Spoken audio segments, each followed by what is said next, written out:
411 Live. Where you can learn about issues that affect us every day. State of world, 411 Live. Real people, real talk. Made to help people in our community in every way. For your girl, 411 Live. Question for you. What are you passionate about? What do you stand for? What would you stand out for, advocate for? Hello, everyone. This is Beverly Taylor, and this is the 411 Live. Real people, real talk. I have a special guest with me, Tory Lowe. Tory is, wow, what all could I say about you? Community and social justice advocate and the host of the Tory Lowe Show on 101.7 The Truth, airing weekdays from 4 to 4 p.m. Right. or 1 to 4 p.m. 1 to 4.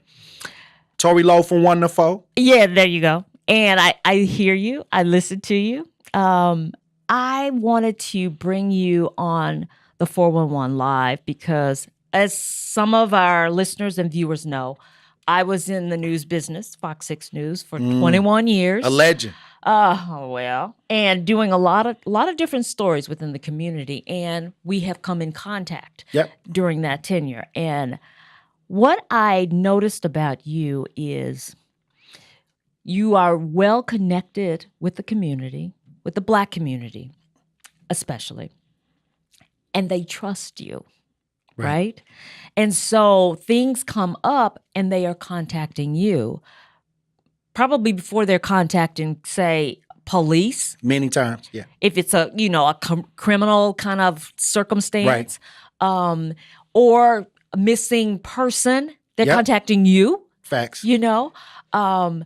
There's a trust factor within that. There's something that says, well, I can trust him and I believe he will hear me. Well, that's because of they saw a result that somebody else got. Mm-hmm. And all you got to do is just go out and bring a result and everybody going to come running. I mean, help is a universal idea. When you help somebody and if you're successful, other people are going to want that same result. So my connection with my people is they want those results that they see other people have gotten. So it's not like we're friends or I know them or I never even seen these people before, but what they're after is the resolve. And so to come to that point, you had to help somebody. Right. You had to be willing to listen, to take action. Take a risk. Well, here's the thing. Is this for you, is this a calling? Right. It's definitely a calling because I had a severe situation in Minnesota. I always tell people I was made in Minnesota. I went out to Minnesota. I got into this relationship, went to this small town, got into an incident at a packing house where some white men tried to jump me in the back of the packing house, tie me up and throw me in the hog grinder.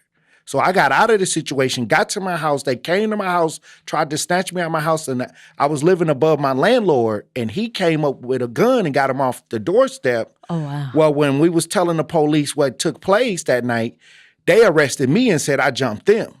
And that's when I started realizing that all the stuff they told you about, get a good job, grow up, try to be a man, try to do the right thing, and everything will work out fine, it's not true. Wow. Okay. So how do you come out of that? Because here's my thought.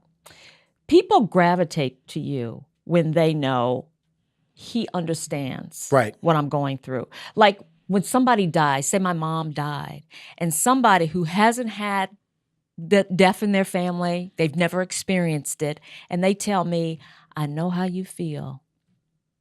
Right. Really? But if someone that I know, their mom has died, their dad has died, and I have seen them go through the grief. And then they come to me and they say, I know where you are. Mm-hmm. I'm going to listen to them because I know that they've been where I am. And you can relate. And I can relate. So I see that in a sense with you from that experience, which was traumatic. Right. I've been through several severe traumatic experiences, but I think that was the biggest one, what happened to me at work in Worthington, Minnesota, because I had to go to a federal court. I had to deal with the politics of law, and then I had to deal with like so many different facets, like the police department, the township, on a federal level. And so when I came home, I already understood and how to win, So I came home with kind of a blueprint on how to get things done And in a certain way. let's just back this up because this happened to you. So they arrested you. Yep, they arrested me. So you had to go through that I had part, to get out of that and then and you then sued. had to sue them. You sued them. So it took me 4.5 years to do all of that. It wasn't a quick process. So that showed me patience. Yeah. And so when I came, I've been a part of almost like 60-something lawsuits on the state of Wisconsin. Really? Yeah, organized that. Oh my gosh. Now the one in Minnesota you won, right? I won, yeah. That's why I'm a part. It makes sense though. Think about it. If I went through that and I won, why wouldn't I try to duplicate that with others? Right. So most people come to me for the well-rounded idea, no matter if it's law, no matter if it's tragedy, no matter if it's they just want that resolve. But I got the confidence to be able to do it because I had a personal experience where I was able to get on a high level of dealing with things on a discriminatory level, on a hate crime type level. And then I was able to get here in Milwaukee, which is one of the most segregated states, Wisconsin. Right. And then all you see is discriminatory ideas or things going on. When I first came home, the first thing I ever dealt with was illegal strip searching. And I couldn't believe that officers was doing this to black men. So one of the mothers called me and told me this, and I'm looking at her like, what? So we got the boys together, and they started telling me these stories. And that was my first lawsuit that I ever organized, was against officers from the 5th District, Vagnini, all of those officers. I remember I covered that. Yeah. And that was one of my first times coming out of Minnesota and dealing with lawsuits. And then from there, it was a wrap. And that was a successful lawsuit. Of course. Most of my lawsuits are successful. Wow. Okay. I had a successful lawsuit, so I know what it looked like. And sometimes the wheels of justice are slow. And that's what I'm saying. If I take on a family, I was with James Perry and Derek Williams' family for like 10 years. I know the process. I had to go through it, so I understand it. What are some of because I think of all the things that I've covered and your name comes up, the family, Tory Lowe, or Tory Lowe will be our spokesperson, or, this kind of thing. What are some of the cases that you think of that kind of resonate with you, just kind of linger? It's a lot of them. Yeah. I think it's a couple homicides that linger with me, and then it's a couple police shootings that linger. But I think that the missing girls linger with me the most. Because once the mother tells me that her daughter has been missing, I'm on the clock to get her home. And a lot of people don't understand, at least in Milwaukee, missing is heavily tied to human trafficking. Exactly. Heavily. So when I hear missing, I automatically think I got to get this girl before she's broken in and shipped off. So you only got a certain amount of time. And one time a girl went missing for 30 days and I found her in Chicago. I remember that. So what I'm saying is those are the ones that bother me the most when young girls are involved, and hearing some of their stories and how their lifestyle kind of caused them to be in these positions is just sad to see. It's an underbelly in this city that most people will never realize unless they roll up their sleeves and get directly involved. Yeah. But I get to hear hundreds and hundreds of these stories. So those are the ones that kind of weighs on my brain heavy. Yeah. When the 411 Live started, our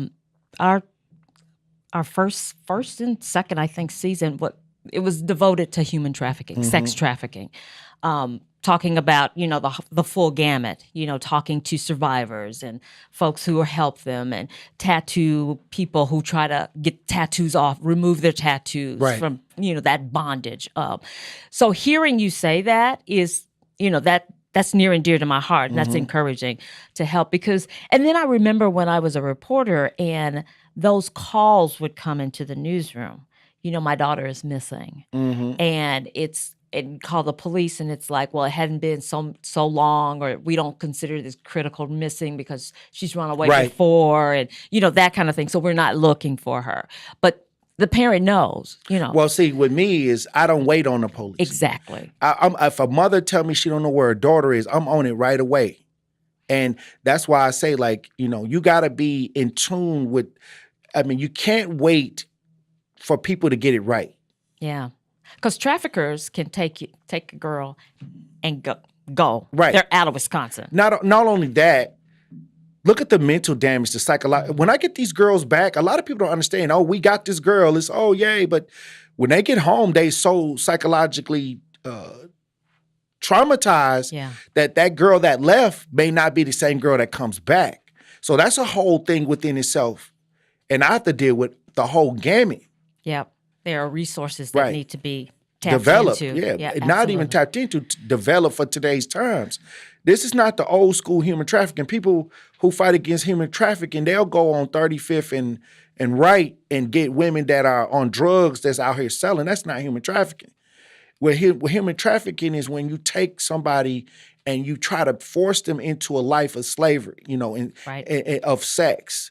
And a lot of people get those things confused. I seen people, I was like, no, that's not human trafficking. They be like, what do you mean? I said, no, that's somebody that has a drug problem and they out here selling themselves. Right.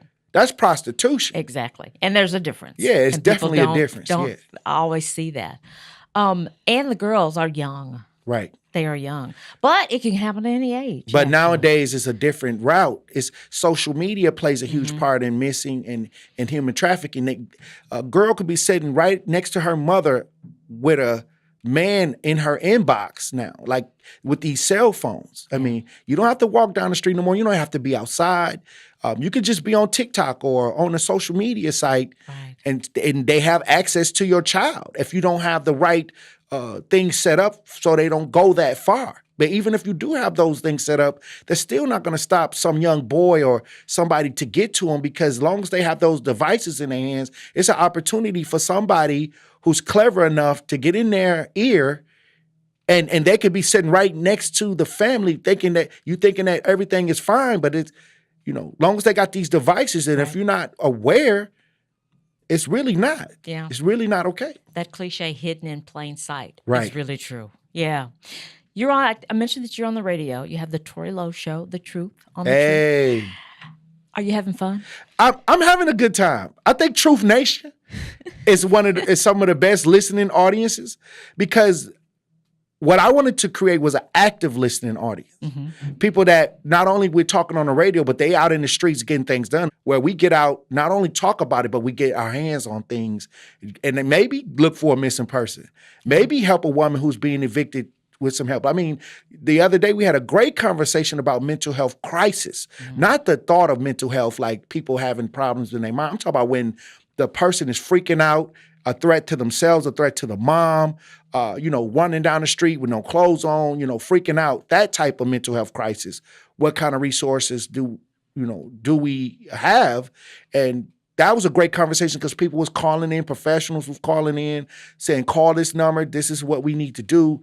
And it was a blessing to have that radio station to have that kind of conversation. Right. To be that resource so people know where to go and who to contact. Right. So that's good. We're going to take a quick break.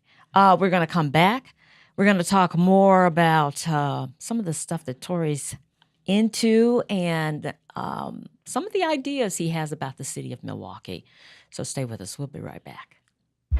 Wait! Not in the toilet! No, don't do that. No. Don't hit your brother! Oh! Not again! I tell you about playing in the mud. Raffy, not so close to the pool. Wait! Frankie, what are you doing? We told you never to touch the gun! I'm sorry, I didn't think it was that big of a deal. You could have hurt yourself! Safely store your guns. Unload, lock, and away from ammo. The thing that drives me every day as a dad is him. Every day he's hungry for something. And there's this huge responsibility in making sure that he's a good person. I think the advice I would give is you don't need to know all the answers. It's okay to make mistakes. As long as it's coming from love, then it kind of starts to work itself out. Welcome back to the 411 Live, Real People, Real Talk. And this is Real Talk with the Tory Lowe. Tory, we talk about you helping to find young girls missing. Right. Families of homicide victims coming to you, different people asking for your help. And you were saying, this is God's work. Oh, definitely. This is not Tory. Most definitely. Like, when people talk about me, they talking about God's work because it's free labor. I never got a penny. Plus, I never had the support. I mean, when police look for somebody, they use a lot of resources. Mm-hmm. How am I able to do what they do at a quicker, faster pace? God can only be a part of that, especially when you don't have all of the people helping you, all the resources. God will give you the wisdom and knowledge and understanding on how to get it done. And it's simple to me. Those ideas are not complex, Right. And we were talking, too, about, people contacting you. They see something, they contact you. Right. I don't like that. But that's why I say I'm the most requested advocate in the state. I mean, it went from me helping my community to whites calling me. I get calls from everybody, Native Americans, whites. Matter of fact, my birthday last year, the Native Americans in Green Bay, they threw me a birthday party on the reservation. And they did a surprise birthday for me. I mean, it was crazy. How nice. How neat is that? The all-nighter, Yeah. I was shocked. But see, that's how much I mean to them, my help, my dedication to people, period. So that's why I say I'm up and down the state. I deal with a lot of different races. But the bulk of my work is in the most neglected part of Wisconsin, which is Milwaukee. Right. So on the north side. And you were talking about the thing that bothers you is people see it and then they call you and they don't. You want action. You want to see more people active. That's the end goal. Really, that's the end goal. Result-based ideas. People are able to turn things around themselves. I think we look for Superman to fly in. I'm more like Batman. And if you really understand Batman, he did beat Superman.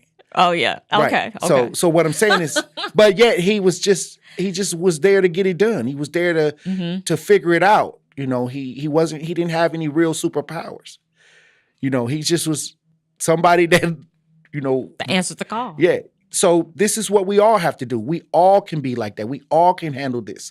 We all can say, okay, here's the problem. Let's get together and solve. You don't have to have a table full of people, a meeting with 5 different ideas, people arguing over ideas. You can just go and do it and it'll work itself out. And I think that when we start becoming more proactive instead of reactive, our communities will change overnight. What would be some of the proactive things that you would like to see? Well, like I said, first of all, I would love to see people get to know their neighbors.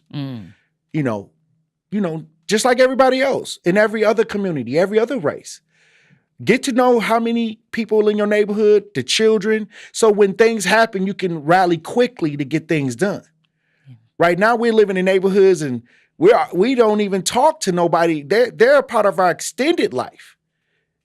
So we have to start making sure that we keep up with our life outside of our houses so we can understand how to rally quickly if tragedy strikes. Instead of everybody clueless they didn't even know they even lived down there. They didn't even know there was 3 kids in that house.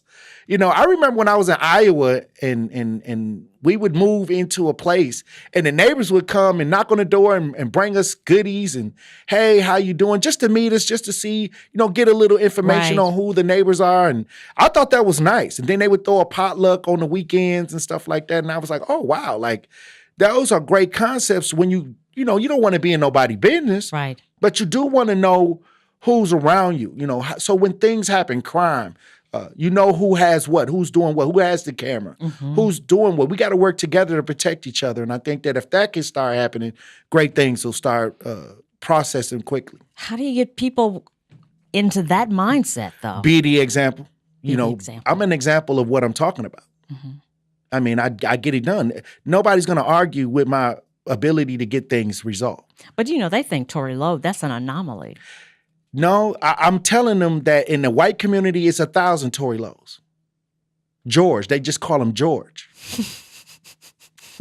I'm just saying, they in the schools, they political, they're in the neighborhoods, they are keeping their property up. You know, then you come home, you get in the black community, you do the same thing that George does, and they call you an advocate, an activist. Right. You know, Right.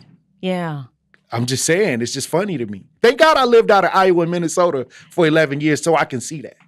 Because when they See what's possible. Well, when they labeled me, I was like, whoa, like, that was odd. Because they called me an activist. I didn't call myself an activist. The news called me an activist. I guess they had to have a title. I guess they had to give me a title.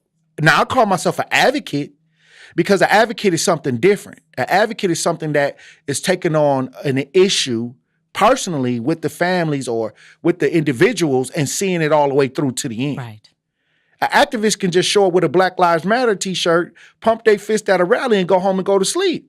And do nothing else. They don't have to do nothing else. They got on Fox 6. I mean, they got on the news. Speaking of the news, I think every reporter in the city has your phone number. Of course.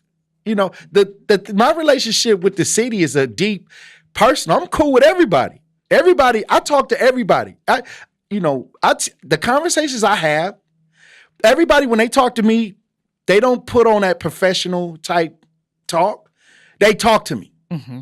I know they got kids. I know they talk to me for real.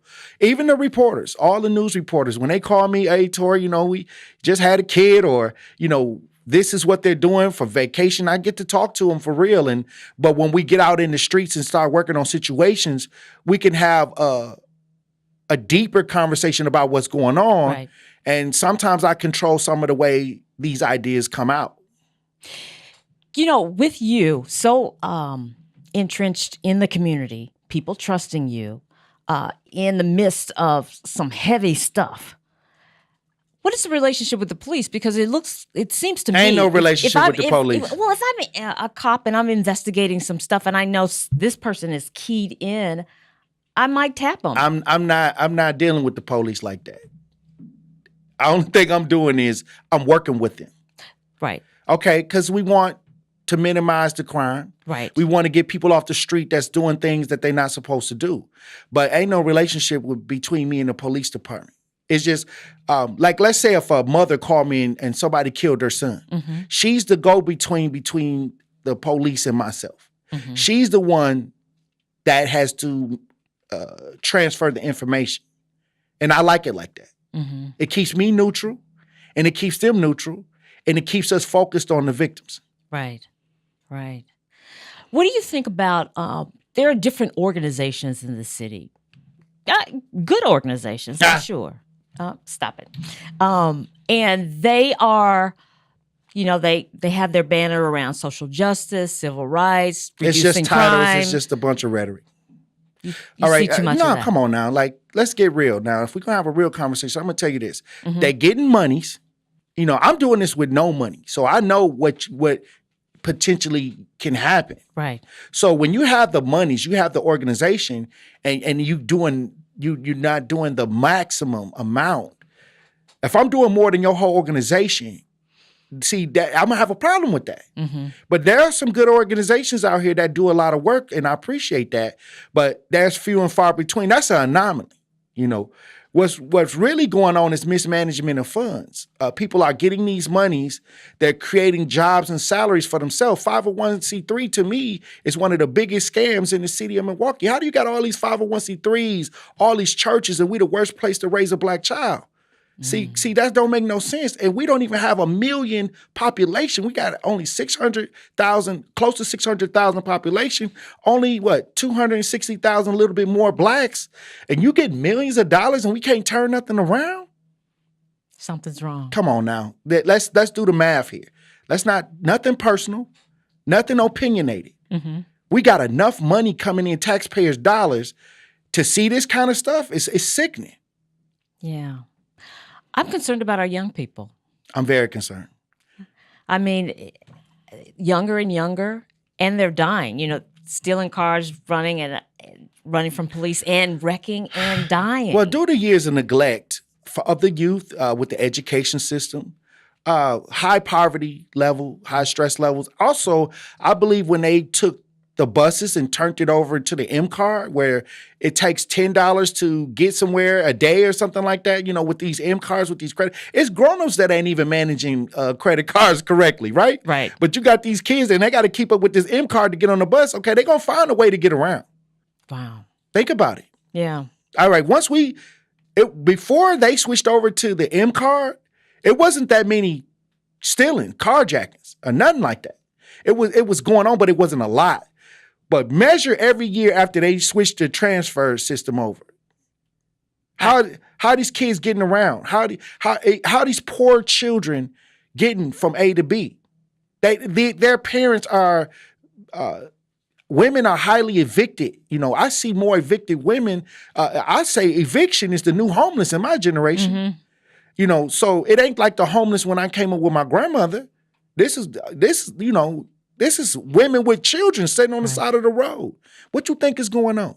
Yeah, with these children? Due to a lot of neglect and mismanagement of the leadership, of the philosophy on the North Side, we're seeing the end result of a lot of people looking the other way over years and years. And now when you see these reactions and youth are acting out, it's not even the youth. We looking at the youth, but look at their parents. Look at the 70% or more single family households. You need 2 incomes nowadays. Everything is going up: food, water, gas. You can't make it on a 1 income family. If you do have enough money, or you educated enough to get yourself in a space where you can have enough money and be by yourself, that's fine. What about the generational divide? Now you, and I'm not even sure how old you are, but I'm 45. You're 45, but I see you and handsome. Hey, there you go. And I see you able to talk to the older and the younger, but not a lot of people can't do that. My age, my generation, I never went through what these young kids are going through. I didn't face a lot of the things that they're facing, so I don't have that experience. How do you help that divide? I do music. I do social justice music, and I try to be where they are. Mm-hmm. I try to make it a point to go where they are all the time. Just like I make it a point to go to church. And even though I would never be a member at none of these churches, I still go and see them, because anywhere where our people are, you got to be there. Right. You can't just say, I'm not going to go over here because I don't believe in that. You got to go over there because your people are over there. And if you got a message, you got to be able to deliver that message. And that's the same thing that Jesus did. He was everywhere. Even a woman with an issue of blood was able to touch the hem of his garment because he was available. He was in the midst of his people where the disenfranchised, he was sick people that was taking up their beds to try to figure out, where Jesus was at. But then when the establishment came for Jesus, they needed Judas to kiss him on the cheek to figure out who he was, because they wasn't even in touch with the people. So do you think, is that, with using that, are you saying that a lot of our leaders are not in the midst of the people? They come down the streets with security guards and police. I never carried a gun around my people. I walk freely, even at this level. At this level I'm on, I walk through the neighborhoods. I don't even worry about that because I'm in tune with them.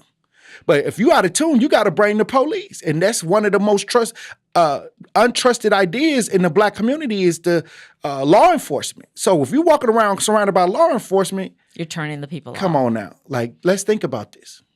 Yeah. Wow. Final thoughts, because we're almost out of time, but kind of final thoughts of where we are as a city, or where you are. Well, where I am right now, I'm trying to get big. I'm trying to do it. I'm trying to put out a big idea of just us coming together, working together, and not how the traditional way, having meetings. Let's meet in the street. Let's meet around a situation. Let's meet and try to get things resolved. That's what I'm about. I'm not about sitting there talking. Let's figure it out. Let's talk about the solution while we're trying to figure it out. And I think that if people can start doing that, meeting that way, gathering that way, hey, and then we got to go eat lunch too while we trying to figure it out, right? There you go. Community, exactly. Tory, thank you. Hey, God bless you. It was a great time talking to you. Hey, I'm in the room with a legend. Listen, I appreciate that, but I appreciate you. So thank you for joining us. And I appreciate you too. Thank you, Queen. All right. And thank you for joining us for another edition of the 4111 Live. Did I say 4111? Listen, we are a nonprofit organization. So if you are so inclined, go to our website, the411live.org, and you can help us out. But until next time, we hope you will come back and continue to join us. This is the 411 Live. I'm Beverly Taylor. Real people, real talk. If you would like to check out past episodes, there are many ways. Go to your favorite podcast platform. Follow us on Twitter and Instagram. Like and watch us on Facebook. Watch and subscribe to our YouTube channel. And if you have suggestions for future episodes, go to our website, the411live.org.